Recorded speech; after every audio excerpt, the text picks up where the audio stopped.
बिहार शिक्षक बहाली 2019 भी अभ्यर्थियों के लिए वीडियो बहुत ही महत्वपूर्ण है। अभ्यर्थियों को बता दें कि डाइट, पीटीसी केस, सीटेट दिसंबर केस, डीएलएड प्राथमिकता केस के बीच अब पंचायत चुनाव की बारी। जी हां, पंचायत चुनाव भी सिर पर है और सचिवालय शिक्षा विभाग में गहमागहमी तेज है। क्या बहाली प्रक्रिया समय पूरी हो पाएगी? क्योंकि 1.5 साल अभी और विलंब की बात सामने आ रही है। स्टेट रिजल्ट केस, क्या होगा स्टेट रिजल्ट केस का 20 जनवरी 2020 को? कई बड़े मुद्दे, कई बड़ी बातें, पर बड़ी बात यह है कि बहाली प्रक्रिया में 1.5 साल का विलंब हो सकता है। इस वीडियो के अंत में पूछा गया एक बड़ा सवाल का सही जवाब देने वाले अभ्यर्थियों को शिक्षा सुधार रोजगार की तरफ से बड़ा इनाम। वीडियो की शुरुआत से पहले अनअकैडमी के बारे में बात करें। इस ऑनलाइन उभरते लर्निंग ऐप के सहारे आप अपनी तैयारी को नया आयाम दे सकते हैं। जब कोरोना काल में सभी शिक्षण संस्थान बंद है, अगर आप शिक्षक बनने की चाह रखते हैं पर टीईटी की तैयारी नहीं हो पा रही है, भारत की किसी भी टीईटी की तैयारी भारत के प्रतिष्ठित शिक्षकों के साथ, इसी कड़ी में एमपी टीईटी की तैयारी शुरू हो चुकी है। अनअकैडमी के ऐप पर 8 दिसंबर से बैच शुरू है। अगर अभी तक आपने ज्वाइन नहीं किया तो जल्द से जल्द ज्वाइन करें। लाइव भारत के प्रतिष्ठित शिक्षक हर कोने से आपको गाइड करने के लिए तैयार है। अगर आप शिक्षा सुधार रोजगार के इस रेफरल कोड को इस्तेमाल करते हैं तो आपको किसी भी कोर्स पर 10% की छूट मिलेगी। जी हाँ, SSR TET इस रेफरल कोड का इस्तेमाल करके 10% छूट का भी लाभ उठाएं। जल्द से जल्द अनअकैडमी का ऐप डाउनलोड करें और TET की तैयारी को नया आयाम दें। 21 दिसंबर 2020 से 2021 TET की तैयारी के लिए बड़े बैच का आगाज हो रहा है। जल्द से जल्द जुड़े अपने क्लास से, क्योंकि इस कोरोना काल में सभी शिक्षण संस्थान बंद हैं और आप घर बैठे अपनी तैयारी को नया आयाम दे सकते हैं। अनअकैडमी TET चैंपियनशिप का भी आयोजन हुआ था 13 दिसंबर 2020 को 6 बजे संध्या से, और आगे भी इस तरह के चैंपियनशिप आपको देखने को मिल सकते हैं। शिक्षा सुधार रोजगार के रेफरल कोड का इस्तेमाल करके जल्द से जल्द जुड़े अपने क्लास से और 10% की छूट पाए। आपको ये जरूर सोचना चाहिए कि किसी भी शिक्षण संस्थान में इस कोरोना काल में अगर आप तैयारी को जाएंगे तो 20 से 25 हजार इन्हीं कोर्स का आपको देना होगा। पर यहाँ आप स्क्रीन पर देख सकते हैं 24 महीने तक का कोर्स का 7,200 मात्र। ऐसे में जल्द से जल्द जुड़े अपने क्लास से 10% का छूट भी हमारे रेफरल कोड से। जैसा कि हमने आपको पहले ही बताया कि बिहार शिक्षक बहाली में अभी और विलंब संभव है। कम से कम 1.5 साल का विलंब हो सकता है। पंचायत चुनाव सिर पर है। ऐसे में बड़ा सवाल है कि अखबार की खबर क्या जुमला थी? 94,000 शिक्षकों की बहाली की उल्टी गिनती शुरू। अन्य अखबार ने लिखा था 15 जनवरी तक होगी 94,000 शिक्षकों की नियुक्ति।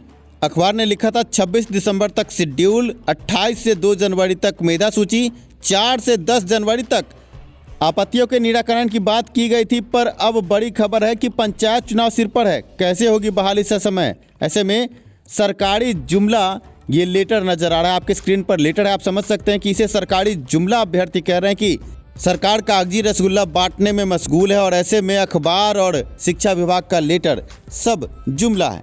क्या है पूरी खबर, इसे हम आपको रूबरू कराते हैं। खबर है कि नियुक्ति का लंबा हो सकता है इंतजार। पंचायत चुनाव के कारण प्रारंभिक शिक्षक नियोजन प्रक्रिया बाधित हुई तो 1.5 साल तक हो सकती है देरी।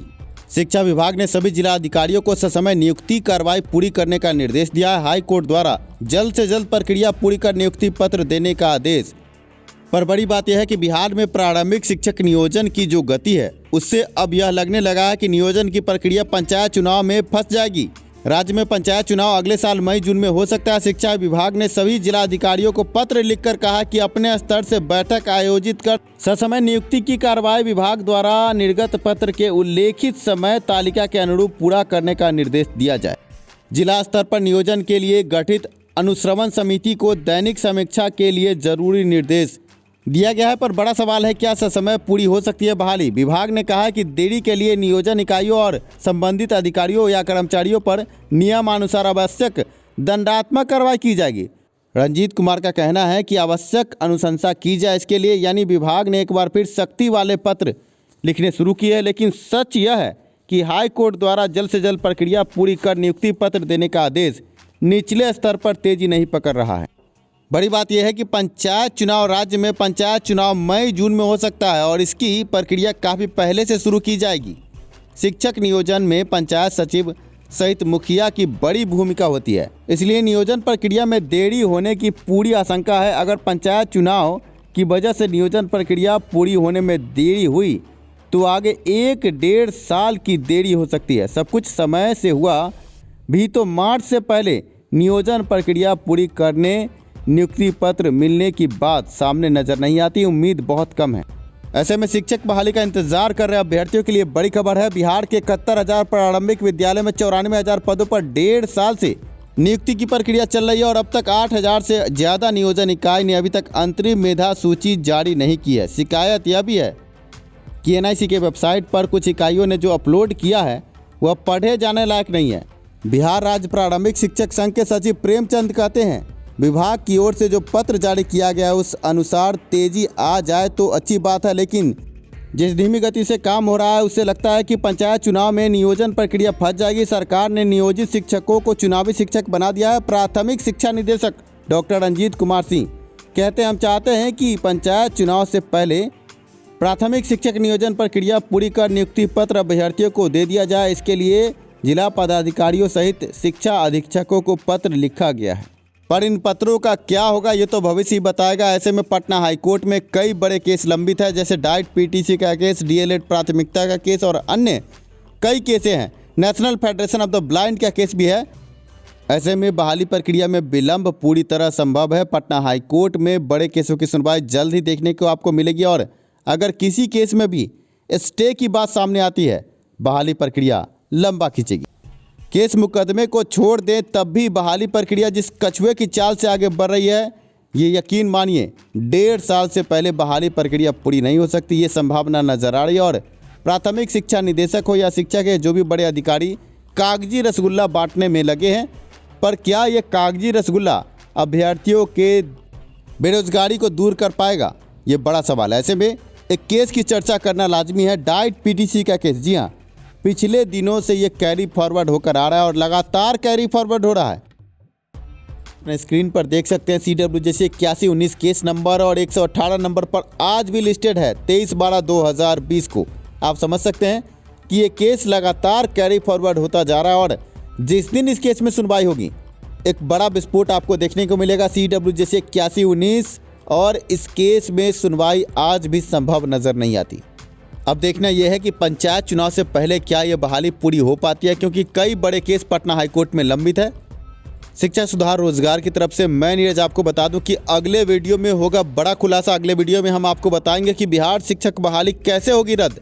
जी हाँ, ये बड़ी खबर हम आपको दे दें कि अगले वीडियो में एक बड़ा पर्दाफाश होगा और आपको बता दें कि बिहार शिक्षक बहाली 2019-20 रद्द हो सकती है।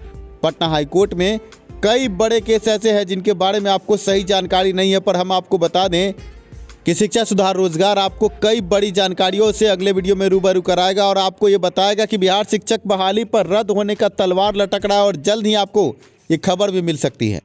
बात स्टेट केस की, पटना हाईकोर्ट में 20 जनवरी 2020 को स्टेट केस की सुनवाई। आपको बता दें कि माननीय न्यायाधीश अमीनुल्लाह वही न्यायाधीश हैं जो स्टेट केस में पहले भी सुनवाई करवा चुके हैं और CWJC 5650 केस में उन्हीं के द्वारा सुनवाई के बाद शिक्षा विभाग ने खुद परीक्षा रद्द कर दी थी। अब फिर से उन्हीं के बेंच में केस है और 20 जनवरी 2020 को पटना हाईकोर्ट में केस की सुनवाई है। अगले वीडियो में हम इससे भी पर्दा उठाएंगे कि स्टेट परीक्षा रद्द कैसे होगी। हम आपको बता दें कि स्टेट परीक्षा पर भी रद्द होने की तलवार कैसे लटक रही है, इस पर भी हम चर्चा करेंगे। आप हैं शिक्षा सुधार रोजगार के साथ। शिक्षा सुधार रोजगार आपको सच दिखाता है। बहुत सारे अभ्यर्थियों को सच हजम नहीं होता, उनको ऐसा लगता है कि शिक्षा सुधार रोजगार नहीं बहाली प्रक्रिया फंसा रखी है। पर हम आपको बता दें कि बहाली प्रक्रिया में कई ऐसे गतिरोध हैं जिन गतिरोधों से हम आपको रूबरू कराते हैं और उन गतिरोधों के कारण ही बहाली प्रक्रिया कछुए की चाल से आगे बढ़ रही है। और इसके लिए सरकार की, शिक्षा विभाग की गलत नीतियां पूरी तरह से जिम्मेवार हैं। सिस्टम कहीं फेल नजर आता है और बहाली प्रक्रिया चौपट नजर आती है। पिछले दिनों सीटेट अभ्यर्थियों को बेरहमी से मुख्यमंत्री आवास में पीटा गया, ये फुटेज उसी की निशानी। आप समझ सकते हैं सरकार दमनकारी नीति के साथ आगे बढ़ रही है। शिक्षक अभ्यर्थियों से सरकार का कोई रास्ता वास्ता नहीं है। बहाली प्रक्रिया कछुए की चाल से कब तक पूरी होगी कोई नहीं बता सकता। इस वीडियो में हमने आपको बताया कि बहाली प्रक्रिया में विलंब की तलवार लटक रही, पर अगले वीडियो में हम आपको बताएंगे कि बहाली प्रक्रिया रद्द भी हो सकती है और ये आशा है कि अगली बहाली प्रक्रिया डोमिसाइल के साथ होगी। कैसे होगी अगले वीडियो का इंतजार करें। अब आज का सवाल है कि बिहार में शिक्षा विभाग के अपर मुख्य सचिव का नाम क्या है। इस सवाल का जवाब आप कमेंट बॉक्स में दें। कमेंट बॉक्स में सवाल के जवाब के साथ अपना नाम, शहर का नाम लिखना ना भूलें। अंत में आपको सीटेड दिसंबर अभ्यर्थियों के आंदोलन के वीडियो के साथ छोड़े जाते हैं। देखिए कैसे बेरोजगार युवा नारा लगाते हैं, लाठी खाते हैं, पर अंधी बहरी सरकार नहीं सुनती।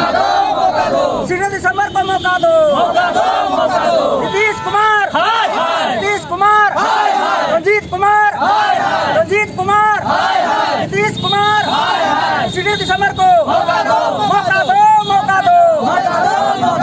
हमारी मांगे, हमारी मांगे, हमारी मांगे, हम लेके रहेंगे, मौका हम लेके रहेंगे, लेके रहेंगे, लेके रहेंगे। ये लोग सीटेड दिसंबर पास अभ्यर्थी हैं, आप देख सकते हैं। पुलिस ने बर्बरतापूर्वक लाठीचार्ज किया है। आप जख्मों को देख सकते हैं, दोनों हाथों पर इनको जिस तरह से मारा गया है, आप इस जख्म को देखकर समझ सकते हैं कि पुलिस ने बहुत ही भयानक बर्बरतापूर्वक लाठीचार्ज किया है। और करीब इसमें महिला भी 10-15 घायल हुई हैं, पुलिस भी घायल हुए हैं। आपके सामने जो है। सर क्या हुआ था? पुलिस दौड़ा दौड़ा के मारने लगी हम लोगों को।